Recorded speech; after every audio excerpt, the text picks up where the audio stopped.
रसूल करीम सल्लल्लाहु अलैहि वआलैहि वसल्लम ने 9 साल तक मदीना मुनव्वरा में हज नहीं किया। फिर सन 10 हिजरी में ऐलान हुआ कि रसूलुल्लाह इस साल हज करने जा रहे हैं, तो मदीना मुनव्वरा में एक कसीर अज़्दहाम हो गया। जो शख्स सवारी पर या पैदल आने की ताकत रखता वो आ गया। लोग इसलिए आए कि आपके साथ चलें। हर शख्स यही चाहता था कि रसूल पाक सल्लल्लाहु अलैहि वआलैहि वसल्लम की इक्तिदा में हज और आपकी तरह मनासिक अदा करे। आपने हज में खुतबा देते हुए फरमाया कि अहले मदीना का मीकात जुल हलीफा है, दूसरे रास्ते वालों का मीकात जहफा है, और इराक के बाशिंदों का मीकात ज़ाते इराक है, और अहले नजद का मीकात कर्न और यमन वालों का यलमलम है। रावी ने बयान किया कि रसूल करीम 4-5 ज़िलक़ादा को घर से बाहर निकले। हम आपके साथ रवाना हुए। हमारे साथ बच्चे और औरतें भी थीं। जब हम जुल हलीफा आए, इस्मा बिनते अमीस के यहाँ मोहम्मद पैदा हुआ। उसने आप अलैहिस्सलातु वस्सलाम की तरफ पैगाम भेजा कि मैं क्या करूं। आपने फरमाया गुस्ल करे और मजबूती के साथ कपड़ा बांधे और एहराम बांधे। बस रसूल करीम ने नहायत खामोशी के साथ मस्जिद में नमाज पढ़ाई। फिर आप कस्वा नामी ऊँटनी पर सवार हुए। जब वो बेदाई पहाड़ पर चढ़ गई तो आपने और आपके सहाबा कराम ने हज के लिए लब्बैक कहा, और एक रिवायत में हज अफराद का लफ्ज़ है। मैंने आपके सामने लोगों का बहुत बड़ा हुजूम देखा। कुछ सवार और कुछ पैदल थे। आपके दाएं बाएं और पीछे भी इसी तरह लोगों का हुजूम था, और रसूल करीम सल्लल्लाहु अलैहि वआलैहि वसल्लम हमारे दरमियान थे। आप पर कुरान पाक नाजिल हो रहा था और आप उसके मानी को खूब समझते थे, और जो अमल आप कर रहे थे हमने भी आपकी इक्तिदा की। आपने ऊंची आवाज़ के साथ लब्बैक अल्लाहुम्मा लब्बैक ला शरीका लक लब्बैक इन्नल हम्दा वन्निअमता लक वल मुल्क ला शरीका लक कहा, तो लोगों ने भी आवाज़ बुलंद ये कलमात कहे। सहाबा इकराम ने लब्बैक कहने में इजाफा किया, आपने इनकार नहीं किया। रसूलुल्लाह लब्बैक पुकारते रहे। हम लब्बैक अल्लाहुम्मा लब्बैक बिल हज के कलमात बुलंद आवाज़ से कहते रहे। हमारा इरादा सिर्फ हज का था, उम्रे का ना था। एक रिवायत में है कि हज के दिनों में हम उम्रा करने को जानते ही ना थे, और दूसरी रिवायत में है कि नबी अकरम के सहाबा इकराम ने सिर्फ हज का एहराम बांधा। तो जब हम आपके साथ 4 ज़िलहज्जा को बैतुल्लाह आए, और एक रिवायत में है हम चाश्त के वक्त मक्का मुकरमा में दाखिल हुए। नबी अकरम ने मस्जिदुल हरम के दरवाजे पर अपनी सवारी को बिठाया और मस्जिद में दाखिल होकर रुकने यमनी और हजर अस्वद का बोसा लिया। फिर दाएं तरफ से चले 3 चक्कर तेज और 3 चक्कर आराम से चले। फिर आप मुकाम इब्राहिम की तरफ आ गए। आपने बुलंद आवाज़ के साथ लोगों को सुनाते हुए वत्तखज़ मक़ाम इब्राहिम मसल्ले की आयत तिलावत फरमाई। फिर मुकाम इब्राहिम के सामने 2 नफल अदा किए। उनमें कुल हुवल्लाहु अहद या अय्युहल काफिरून सूरतें तिलावत फरमाई, और एक रिवायत में है कि कुल या अय्युहल काफिरून और कुल हुवल्लाहु अहद का जिक्र है। फिर आप जमजम की जानिब गए, वहाँ से पानी पिया और सर पर भी गिराया। फिर हजर अस्वद की तरफ वापस लौटे। ನಿಮ್ಮ ಬೆಳಿಗ್ಗೆಗಳು ಏನನ್ನೋ ಮಿಸ್ ಮಾಡ್ಕೋತಾ ಇದೆಯಾ? ಅದನ್ನ ಸರಿಪಡಿಸಿ. ನೆಸ್ಕೆಫೆ ಸನ್ರೈಸ್ ನ ಸ್ಟ್ರಾಂಗ್ ರುಚಿ ಜೊತೆ.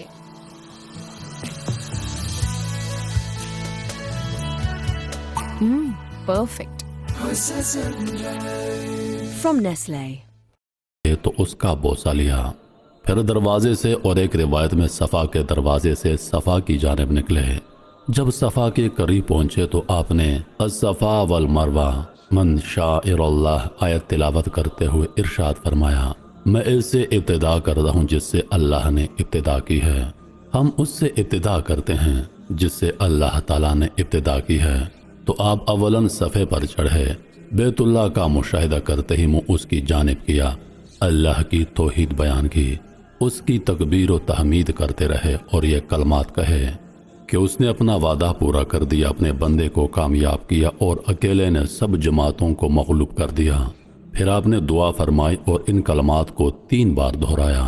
फिर आप उतर कर मरवा की जानिब चलने लगे। जब आपके पांव वादी के दरमियान पहुंचे तो आपने दौड़ना शुरू कर दिया। जब आपके सामने चढ़ाई आई तो आप हस्बे साबिक चलने लगे और मरवा पर चढ़ गए। बैतुल्लाह का मुशाहिदा किया और जो अमल सफ़ा पर किए वही मरवा पर भी किए। جب آپ کا آخری چکر تھا، اور ایک روایت میں جب آپ کا 7واں چکر مروہ پر تھا، تو آپ نے فرمایا اگر میں اس چیز کو پہلے معلوم کر لیتا جس کا مجھے بعد میں علم ہوا ہے تو میں قربانی ساتھ نہ لے جاتا اور عمرہ کر لیتا۔ پس تم میں سے جس کے ساتھ قربانی نہیں ہے وہ عمرہ کر کے حلال ہو جائے۔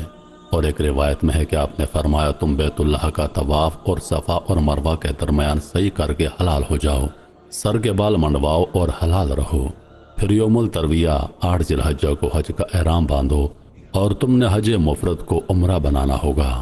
مروہ سے نیچے کھڑے سراقہ بن مالک نے روایت کیا ہے کہ رسول پاک کیا ہمارے لیے عمرہ کرنا اور ایک روایت میں ہمارا تمتع کرنا اس سال کے ساتھ خاص ہے یا ہمیشہ کے لیے اجازت ہے؟ تو رسول اللہ نے اپنی انگلیوں کو ایک دوسری میں داخل کرتے ہوئے فرمایا قیامت تک کے لیے عمرہ حج میں داخل ہو گیا ہے۔ آپ نے 3 بار فرمایا نہیں، ہمیشہ ہمیشہ کے لیے حج عمرہ اکٹھے ہو گئے ہیں۔ عرض کیا یا رسول اللہ ہمیں ہمارے دین کے متعلق اس طرح آگاہ فرمائیں گویا ہم ابھی پیدا ہوئے ہیں۔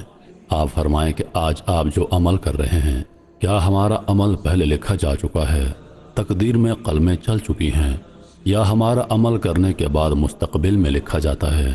آپ نے فرمایا آپ کا عمل تقدیر کی نوشت کے مطابق ہے۔ عرض کیا پھر عمل و وسیع کس لیے؟ آپ نے فرمایا عمل کرتے رہو۔ ہمیں حکم دیا گیا کہ جب ہم حلال ہو جائیں تو قربانی کریں۔ ایک قربانی میں ایک جماعت شریک ہو سکتی ہے، چنانچہ ایک اونٹ میں 7 افراد شریک ہوں، اور جس کے پاس قربانی نہیں ہے وہ 3 روزے رکھے۔ راوی نے دریافت کیا کہ ہمارا حلال ہونا کیسا ہے؟ آپ نے فرمایا مکمل حلال ہونا۔ جو قربانی حضرت علی رضی اللہ عنہ یمن سے اور نبی اکرم مدینہ منورہ سے ساتھ لائے تھے ان کی تعداد 100 تھی۔ راوی بیان کرتا ہے کہ نبی اکرم اور جن کے پاس قربانی تھی ان کے علاوہ سب لوگ حلال ہو گئے اور انہوں نے بال کٹوائے۔ جب ذی الحجہ کی 8ویں تاریخ تھی تو مکہ مکرمہ کو الوداع کہا، بطحا سے حج کا احرام باندھ کر مینا کی جانب روانہ ہوئے۔ جب رسول پاک صلی اللہ علیہ وآلہ وسلم مینا سے روانہ ہوئے تو قریش کو یقین تھا کہ آپ مزدلفہ مشعر الحرام میں رک جائیں گے، جیسا کہ قریش جاہلیت کے دور میں وہاں ٹھہرتے تھے، لیکن رسول اللہ وہاں سے آگے چل دیے یہاں تک کہ عرفہ میں پہنچ گئے۔ وہاں آپ نے دیکھا کہ نمرہ میں آپ کے لیے خیمہ لگایا گیا ہے، آپ نے وہاں نزول فرمایا۔ سورج کے زوال کے بعد آپ نے حکم دیا کہ قصبہ اونٹنی پر پالان رکھا جائے، چنانچہ اس کو آپ کے لیے تیار کیا گیا۔ آپ اس پر سوار ہو کر بطن وادی میں پہنچے۔ آپ نے لوگوں کو خطبہ دیتے ہوئے فرمایا تمہارے خون اور تمہارے مال تم پر حرام ہیں، جیسا کہ تمہارے اس دن کو حرمت حاصل ہے۔ خبردار، جہالیت کی تمام چیزوں کو میرے قدموں کے نیچے ختم کر دیا گیا ہے، اور جہالیت کے خون بھی ختم کر دیے گئے ہیں، اور اپنے خونوں میں سے جس خون کو سب سے پہلے معاف کرتا ہوں وہ ابن ربیع بن حارث کا خون ہے، جو بنو سعد قبیلے میں دودھ پلایا کرتا تھا۔ بنو حزیل نے اس کو قتل کر دیا تھا۔ نیز جاہلی دور کے تمام سودوں کو ختم کرتا ہوں، اور سب سے اول میں عباس بن عبد المطلب کے سود کو ختم کرتا ہوں۔ پس تم عورتوں کے بارے میں اللہ کا تقوی اختیار کرو، تم نے ان کو اللہ کی امانت کے ساتھ اپنے قبضے میں کیا ہے، اور ان کی شرمگاہوں کو اللہ کے کلمے کے ساتھ حلال گردانا ہے۔ پس تمہارا ان پر یہ حق ہے وہ تمہارے بستر پر کسی ایسے شخص کو نہ بیٹھنے دیں جس کو تم برا جانتے ہو۔ تمہارے ذمہ ان کی خوراک لباس کا بہتر انتظام کرنا ہے، اور میں تم میں ایک ایسی چیز چھوڑ کر جا رہا ہوں کہ اگر تم نے اس کو مضبوطی سے تھامے رکھا تو کبھی گمراہ نہ ہو سکو گے۔ وہ کتاب اللہ ہے، اور تم سے میرے متعلق سوال ہوگا تو تم کیا جواب دو گے؟ سب نے کہا ہم گواہی دیتے ہیں کہ آپ نے اپنے رب کے پیغامات کو بخوبی پہنچایا، اپنی ذمہ داری کو ادا کیا، اور اپنی امت کی خیرخواہی کی، اور اپنے اوپر عائد کردہ حقوق پورے کر دیے۔ آپ علیہ الصلوۃ والسلام نے اپنی شہادت کی انگلی کو آسمان کی طرف بلند کرتے ہوئے اور لوگوں کی طرف جھکاتے ہوئے اشارہ کیا، اے اللہ گواہ ہو جا، اے اللہ گواہ ہو جا۔ پھر بلال رضی اللہ عنہ نے اذان کہی، پھر تکبیر کہی تو آپ نے ظہر کی نماز پڑھائی، پھر حضرت بلال نے عصر کی اقامت کہی تو آپ نے عصر کی نماز پڑھائی، ان کے درمیان سنتیں نہیں پڑھیں۔ پھر حضور اکرم قصوہ پر سوار ہوئے یہاں تک کہ آپ وقوف کی جگہ میں پہنچے۔ آپ نے اپنی اونٹنی کے بطن کو جبل الرحمت کے نیچے کنکروں کی طرف اور جبل مشات کو اپنے سامنے کیا، اور قبلہ رخ ہو کر سورج کے غروب تک وقوف فرما رہے، اور فرمایا میں نے یہاں وقوف کیا ہے، اور عرفہ کی تمام وادی وقوف کی جگہ ہے۔ उसके बाद आपने हजरत उसामा बिन जैद को अपने पीछे बैठा लिया। जब भी आप किसी रेत के तोदे पर से गुजरते तो लगाम जरा ढीली कर देते ताकि ऊँटनी उस पर चढ़ जाए।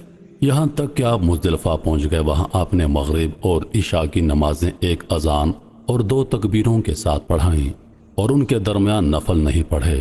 फिर रसूल अकरम सुबह सादिक तक लेटे रहे। जो ही सुबह सादिक नमूदार हुई आपने फजर की नमाज अजान और तकबीर के साथ पढ़ाई। फिर आप कस्बा पर सवार होकर मशरुल हराम पर चढ़ गए। वहाँ किबला रुख होकर दुआ की, अल्लाह की हम तकबीर व तहलील तौहीद के कलमात कहे। आप वहाँ वकूफ़ फरमा रहे थे, यहाँ तक कि रोशनी नुमाया हो गई और फरमाया मैंने यहाँ वकूफ़ किया है और मुजदलिफा तमाम वकूफ़ की जगह है।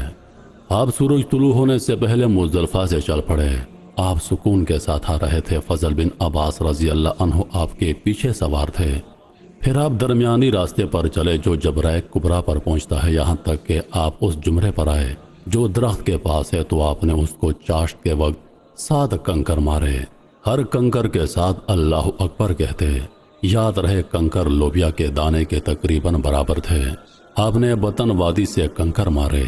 आप सवारी पर थे और फरमा रहे थे कि मनासिक के हज मालूम करो, शायद मैं साल के बाद हज पर ना आऊं। फिर आप मुझे तशरीफ ले गए। आपने वहां अपने हाथ के साथ 63 कुर्बानियां ज़िबा की। फिर हजरत अली ने बाकी मांदा कुर्बानियों को ज़िबा किया। आपने उनको कुर्बानियों में शरीक किया और हर ऊँट से गोश्त का एक टुकड़ा लेने का हुक्म दिया। चुनांचे उन्हें एक हांडी में डाला गया, उनका सालन पकाया गया। दोनों ने गोश्त खाया और शोरबा पिया। जाबिर रज़ी अल्लाह अन्हु ने बयान किया कि हम कुर्बानियों के गोश्त को सिर्फ मिना के 3 दिन खाते। फिर आपने हमें रुखसत इनायत फरमाई और फरमाया खाओ और ज़ख़ीरा करो। रावी बयान करता है कि हम कुर्बानी का गोश्त खाते रहे और हमने उसको महफूज रखा, यहाँ तक कि जब हम मदीने वापस आए तो हमारे साथ कुर्बानियों का गोश्त था। रसूल अल्लाह ने जानवर ज़िबा करने के बाद सर मंडाया और लोगों के सवालात का जवाब देने के लिए मिना में बैठ गए। ज़िलहज की 10वीं तारीख रसूल करीम ने हमें खुतबा देते हुए फरमाया, लोगों कौन सा दिन ज़्यादा हुर्मत वाला है? सहाबा ने अर्ज़ किया हमारा ये दिन बहुत हुर्मत वाला है। फिर आपने फरमाया कौन सा महीना ज़्यादा अजमतों वाला है? सहाबा ने जवाब दिया यह महीना ज़्यादा अजमत वाला है। आपने फरमाया तुम्हारे खून तुम्हारे अमवाल तुम पर इसी तरह हराम हैं जिस तरह तुम्हारे इस दिन को, तुम्हारे उस शहर को, तुम्हारे इस महीने को हुर्मत हासिल है। क्या मैंने अल्लाह के अहकाम पहुंचा दिए? सब ने हाँ में जवाब दिया। आपने फरमाया ए लोगो गवाह बन जाओ। फिर रसूलुल्लाह ऊँटनी पर सवार हुए। आपने बैतुल्लाह का तवाफ भी किया लेकिन सफ़ा मरवा के दरमियान तवाफ नहीं किया। आपने मक्का में ज़ोहर की नमाज पढ़ाई।